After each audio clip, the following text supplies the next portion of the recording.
ಸತೀಶ್ ಅವ್ರಿಗೂ ನನಗೂ ಒಂದು ರಂಗಭೂಮಿಯ ನಂಟಿದೆ. ಸತೀಶ್ ಸರ್ ಕೂಡ ರಂಗಭೂಮಿಯಿಂದ ಬಂದಿರ್ತಕ್ಕಂಥವ್ರು. ಸತೀಶ್ ಸರ್ ನನಗೆ ರಂಗಭೂಮಿಯಿಂದ ಸೀನಿಯರ್ ಆಗಿರೋದು. ನಮ್ಮ ತಂದೆ ಸತೀಶ್ ಸರ್ ಅವ್ರಿಗೆ ನೀನಾಸಮೂರಿಂದ ಸೀನಿಯರು. ನಮ್ಮ ತಂದೆ ಸೆಕೆಂಡ್ ಬ್ಯಾಚ್ ನೀನಾಸಮ ಸಾಂಬೇಶ್ವರ ದಳವಾಯಿ ಅಂತ. ಸೊ ಅದೊಂದು ನಂಟು. ಸೊ ಅವ್ರು ಬಂದಿದ್ದು ಒಂಥರ ಕೋಇನ್ಸಿಡೆನ್ಸ್ ಥರ ಆಗಿದೆ. ಸೊ ಮತ್ತೊಮ್ಮೆ ಸರ್ ತುಂಬ ಆತ್ಮೀಯ ಸ್ವಾಗತ. ನಾನು ಒಂದು ಕಥೆನ ಹೇಳಬೇಕು ಅಂತ ತುಂಬ ದಿನದಿಂದ ಕಾಯ್ತಾ ಇದ್ದೆ. ಅದೇನೋ ಈ ಸಾಂಗ್ ರಿಲೀಸ್ಗೂ ಕತೆ ಕೂಡ ಬಂತು ಅನ್ಕೋತೀನಿ. ನನ್ನ ಸಿನಿಮಾ ಕಂಟೆಂಟ್ಗೂ ನನ್ನ ನಿಜ ಜೀವನದ ಎಕ್ಸ್ಪೀರಿಯನ್ಸ್ಗೂ ತುಂಬ ಹತ್ತಿರದ ಸಂಬಂಧ.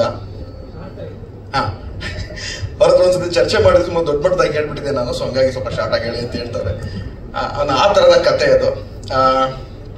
ಕಳೆದೊಂದು 50ರಿಂದ 60 ವರ್ಷದ ಕೆಳಗೆ ನಮ್ಮದೇ ಜಮೀನನ್ನ, ನಮ್ಮದೇ ಊರಿನಿರೋ ಒಂದಷ್ಟು ಜನ ಒಂದು 8 ಎಕರೆ ಜಮೀನನ್ನ, ನಮ್ಮ ತಂದೆ ತುಂಬಾ ಚಿಕ್ಕವರು ಇರ್ತಾರೆ. ನಮ್ಮ ತಾತನಿಗೆ 10 ಜನ ಮಕ್ಕಳು, 7 ಜನ ಹೆಣ್ಮಕ್ಳು, 3 ಜನ ಗಂಡು ಮಕ್ಕಳು. ಸೊ ಬರೀ ಹೆಣ್ಮಕ್ಳಿದ್ದಾರೆ ಅನ್ನೋ ಕಾರಣಕ್ಕೆ ಊರಿನವ್ರು ಒಂದಷ್ಟು ಜನ ಆ 8 ಎಕರೆನ ಆಕ್ಯುಪೈ ಮಾಡ್ಕೊತಾರೆ. ಅದನ್ನ ಎಲ್ಲೂ ಬಿಡದಿರ ಕಾನೂನಾತ್ಮಕವಾಗಿಯೇ 53 ವರ್ಷಗಳ ತನಕ ಹೋರಾಡಿ 2013ರಲ್ಲಿ ನಮ್ಮ ಜಿಲ್ಲಾ ನ್ಯಾಯಾಲಯ ನಮ್ಮಂತೆ ಮಾಡಿದೆ. ಸೊ ಆ ಒಂದು ಸುದೀರ್ಘ ಜಮೀನನ್ನ ಪಡ್ಕೊಳ್ಳೋದಕ್ಕೆ ನಾವು ಸಾಕಷ್ಟು ಅಂದ್ರೆ ಫಿಸಿಕಲ್ ಥಿಂಗ್ಸ್ ನ ಕಳ್ಕೊಂಡಿದೀವಿ. ನಮ್ಮ ಮನೇಲಿ ಸಾಕಷ್ಟು ಕುರಿ, ಎಮ್ಮೆ ಆ ಥರದ್ದೆಲ್ಲ ಸಾಕಷ್ಟು ಪ್ರತಿ ಸತಿ ವಾರಕ್ಕೊಂದ್ಸತಿ ವಾಯ್ದಾಗ ಹೋಗ್ಬೇಕಾದ್ರೂ ಒಂದು ಕುರಿ ಮಾರೋದು ಅಥವಾ ಕುರಿ ಲಾಯರ್ಗೆ ಕೊಡೋದು, ಈ ಥರದ್ದೆಲ್ಲ ಮಾಡಿ ನಾನು ಅನುಭವಿಸಿಲ್ಲ. ಆದ್ರೆ ನಾನು ನೋಡಿದ್ದು, ನಾನು ತುಂಬಾ ಚಿಕ್ಕನಿದ್ದಾಗ ನಮ್ಮ ತಂದೆ ಚಿಕ್ಕಪ್ಪರೆಲ್ಲ ಹೋದಾಗ ನಮ್ಮ ದೊಡ್ಡಪ್ಪ ಅಂತ ರಾಮಕೃಷ್ಣಪ್ಪ ಅಂತ ಅವರು ಬೆಂಗಳೂರಲ್ಲಿ ASI ಆಗಿ ರಿಟೈರ್ಡ್ ಆಗಿರೋ ರೈಲ್ವೆ ಡಿಪಾರ್ಟ್ಮೆಂಟ್. ಸೊ ಬೆಂಗಳೂರಿಂದ ಪ್ರತಿ ವಾರ ಒಂದಿನ ರಜಾ ಕೂಡ್ಲಿಕ್ಕೆ ಬಂದು ನಮ್ಮ ತಾಲೂಕಿಗೆ ಬಂದು ವಾಯ್ದೆ ಮಾಡೋರು. ಸೊ ನಮ್ಮ ದೊಡ್ಡಪ್ಪ ಅವರಷ್ಟು ಪರಿಶ್ರಮದ ಸಲುವಾಗಿ ನಮಗೆ ಆ 8 ಎಕರೆ ಜಮೀನನ್ನ ನಾವು ಕಾನೂನಾತ್ಮಕವಾಗಿ ಪಡ್ಕೊಳ್ಳೋಕೆ ಸಾಧ್ಯ ಆಯಿತು. ಈ ಸಿನಿಮಾ ನನಗೆ ಅವ್ರು ಹೇಳಿದಾಗ ನನ್ಗೆ ಕಂಟೆಂಟ್ ಆಗಿದ್ದು ಹಾಗೆ, ಇದು ನನಗೆ ಸ್ವಲ್ಪ ಹತ್ತಿರದಲ್ಲಿದೆ, ನಾನು ಇದನ್ನ ಹೇಗಾದ್ರೂ ಮಾಡಿ ನಾನೇ ಮಾಡಬೇಕು ಅಂತ ಅನ್ಕೊಂಡು ತುಂಬಾ ಉತ್ಸುಕನಾಗಿ ಮಾಡಿದ್ದು ಸಿನಿಮಾ. ಆಮೇಲೆ ಕರ್ಣನ್ ಸರ್ ನನಗೆ ಫೋನ್ ಮಾಡಿ ಹೇಳಿದಾಗ್ಲೂ, ಮೊದಲನೇ ಬಾರಿಗೆ ನನಗೂ ಯಾರೋ ಫೋನ್ ಮಾಡಿ ಹೀರೋ ಮಾಡ್ತೀನಿ ಅಂದಾಗ ಭಯ ಆಗುತ್ತೋ. ನನ್ನ ನಾಟಕ ನೋಡಿ, ಸರ್ ಮಲೆಗಳಲ್ಲಿ ಮಗಳು ನಾಟಕದಲ್ಲಿ ಪಾತ್ರ ಮಾಡೋದೇನು, ಅದನ್ನ ನೋಡಿ ಅವ್ರು ನನಗೆ ಸಿನಿಮಾದಲ್ಲಿ ಕ್ಯಾರೆಕ್ಟರ್ ಕೊಡ್ತೀನಿ ಅಂದಾಗ ಖಂಡಿತ ಮಾಡೋಣ ಸರ್. ಆಮೇಲೆ ಪೂರ್ಣ ಸರ್ಗೂ ನನಗೂ ಒಂಥರ ನಂಟಿದೆ.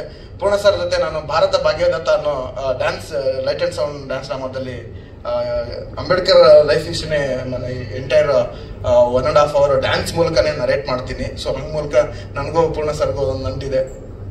ಸೊ ಇದೆಲ್ಲ ಮೇಡಮ್ ಒಂದು ಒಳ್ಳೆ ಮಾತು ಹೇಳಿದ್ರು, ಏನೋ ಆಗೋದು ಅಂತ, ಎಲ್ಲ ಸೇರಿ ಕೂಡಿ ಆಗೋದು. ಅದೇ ತರ ಸಿನಿಮಾ ತುಂಬಾ ಚೆನ್ನಾಗಿ ಬಂದಿದೆ. ಪರ್ಫಾರ್ಮೆನ್ಸ್ ನೀವು ಅದನ್ನ ನೋಡಿದಾಗಲೇ ಗೊತ್ತಾಗುತ್ತೆ, ಅದ್ರ ಬಗ್ಗೆ ನಾನು ಮಾತಾಡೋದಿಲ್ಲ. ಬಟ್ ಈ ತರದೊಂದು ಸಮಾಜಮುಖಿ ಕಥೆಗಳನ್ನ ಅಥವಾ ಈ ತರದೊಂದು ಜನಕ್ಕೆ ಏನಾದ್ರು ಮುಟ್ಟಿಸುವಂಥದ್ದು ಏನಾದ್ರೂ ಒಂದು ಮಾಧ್ಯಮ ಇದೆ ಅಂದ್ರೆ ಅದು ಖಂಡಿತ ರಂಗಭೂಮಿ ಅಥವಾ ಸಿನಿಮಾ ತುಂಬಾ ಸ್ಟ್ರಾಂಗ್ ಆಗಿ ಅಂತ ನಾನು ನಂಬ್ತೀನಿ. ಸೊ ಅದೇ ರೀತಿ ಕವಿರಾಜ್ ಸರ್ ಅದನ್ನ ಒಳ್ಳೆ ಮಾತು ಹೇಳಿದ್ರು. ನಾವು ಆ ಮೂಲಕ ಜನರಿಗೆ ಕಡೆಯದಾಗಿ ಇರ್ತಕ್ಕಂಥ ವ್ಯಕ್ತಿಗೂ ಕೂಡ ತಲುಪಿಸೋಕೆ ಸಾಧ್ಯ ಅಂದ್ರೆ ಅದನ್ನ ನಾವು ಈ ಮೂಲಕ ರಂಗಭೂಮಿ ಹುಟ್ಕೊಂಡಿದ್ದೆ ಅದೇ ರೀತಿ ಎಲ್ಲ ಕ್ರಾಂತಿಯ ಮೂಲಕನೋ ಅಥವಾ ಏನಾದ್ರೂ ಹೇಳಬೇಕು ಅಂತ ಬಂದಾಗ ರಂಗಭೂಮಿ ಫಸ್ಟ್ ಹುಟ್ಕೊಳ್ಳುತ್ತೆ, ನಂತರದಲ್ಲಿ ಸಿನಿಮಾ ಈ ಥರದ್ದೆಲ್ಲ ಬಂದು. ಸೊ ಹಂಗಾಗಿ ಈ ಒಂದು ಮೀಡಿಯಾ ಎಷ್ಟು ಎಕ್ಸ್ಪ್ರೆಸಿವ್ ಅಂದ್ರೆ ನಾವು ಆ ಥರದ ಕಂಟೆಂಟ್ಗಳನ್ನ ಹೇಳಕ್ ಹೊರಟಾಗ ನಿಮ್ಮೆಲ್ಲರ ಸಹಕಾರ ಮತ್ತೆ ಸತೀಶ್ ಸರ್ ಬೆನ್ನೆಲುಬಾಗಿದ್ರೆ ನಾವು ಇನ್ನೂ ಸ್ವಲ್ಪ ಒಂದು ಹೆಜ್ಜೆ ಧೈರ್ಯದಿಂದ ಈ ಸಾಂಗ್ ಏನ್ ಫೋರ್ಸ್ ಇದೆಯೋ ಅದೇ ಫೋರ್ಸ್ ಅಲ್ಲಿ ಮುನ್ನೋಗ್ತೀವಿ. ಸೊ ಆಮೇಲೆ ಹೆಂಗೆ ಹೇಳಿದ್ರೆ ನಮ್ಮ ತಂಡ ಬಂದಿದೆ ಕನ್ನಡ ಮನಸ್ಸುಗಳು ತಂಡದ ಸದ್ಯ ನಮ್ಮ ಅಧ್ಯಕ್ಷರು ಇದ್ದಾರೆ ಪವನ್ ಅಂತ. ನಾನು ಮೂಲತಃ ಸರ್ಕಾರಿ ಶಾಲೆಯಿಂದ ಓದಿ ಬಂದಿರ್ತಕ್ಕಂಥವನು. ಹಾಗಾಗಿ ನಮ್ಮ ತಂಡ ಕನ್ನಡ ಮನಸ್ಸುಗಳು ಕರ್ನಾಟಕ ತಂಡ ಅಂತ ಕರ್ನಾಟಕದಾದ್ಯಂತ ಈಗಾಗಲೇ 54 ಶಾಲೆಗಳನ್ನ ದತ್ತು ತಗೊಂಡು ನಾವೇ ಸೋಷಿಯಲ್ ಮೀಡಿಯಾದಲ್ಲಿ ಫಂಡ್ ರೈಸ್ ಮಾಡ್ಬಿಟ್ಟು ನಾವೇ ಒಂದು 56 ಜನ ಬೆಂಗಳೂರಿಂದ ಹೋಗಿ ಪೇಂಟ್ ಮಾಡಿ ಬರ್ತೀವಿ. ನನ್ನ ತಂಡ ಕೂತಿದೆ. ಸೊ ಅದೊಂದು ಹೆಮ್ಮೆ ನನಗೆ.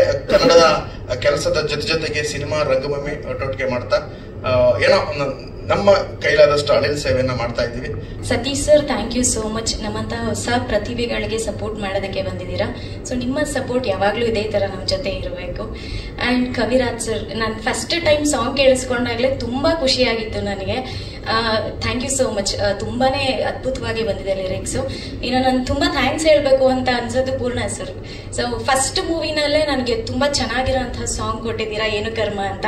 ಸೊ ಅದಾದ್ಮೇಲೆ ನೆಕ್ಸ್ಟ್ ಈ ಸಾಂಗ್ ನಾನು ಕೇಳಿದ ತಕ್ಷಣ ತುಂಬಾನೇ ಖುಷಿಯಾಗಿತ್ತು ನನಗೆ. ಸೊ ಆಲ್ಮೋಸ್ಟ್ ನಮ್ಮ ಮೂವಿ ಮ್ಯೂಸಿಕಲಿ ಹಿಟ್ ಆಗೋದಂತೂ ಡೆಫಿನೆಟ್ಲಿ ಅಂತ ನನಗೆ ತುಂಬಾನೇ ಸ್ಟ್ರಾಂಗ್ ಆಗಿ ಅನಿಸ್ತದೆ. ಓವರ್ ಕಾನ್ಫಿಡೆನ್ಸ್ ಅಂತೂ ಅಲ್ಲ, ಆಲ್ರೆಡಿ ನೀವು ನೋಡಿದ್ದೀರಾ, ಆಲ್ರೆಡಿ ಎಲ್ಲರೂ ತುಂಬಾನೇ ಸಪೋರ್ಟ್ ಮಾಡ್ತಾ ಬಂದಿದ್ದೀರಾ. ಇನ್ನೇನು ಸದ್ಯದಲ್ಲೇ ಡಿಸೆಂಬರ್ 6 ನಮ್ಮ ಮೂವಿ ರಿಲೀಸ್ ಆಗ್ತಿದೆ.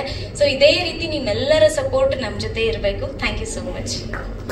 Thank you. ಈ ಸಿನಿಮಾ ಮೂಲಕ ನಿಮ್ಮಿಬ್ಬರಿಗೂ ಕೂಡ ತುಂಬಾ ಒಳ್ಳೇದಾಗ್ಲಿ ಅಂತ ವಿಶ್ ಮಾಡ್ತಾ ಇದ್ದೀನಿ. Thank you.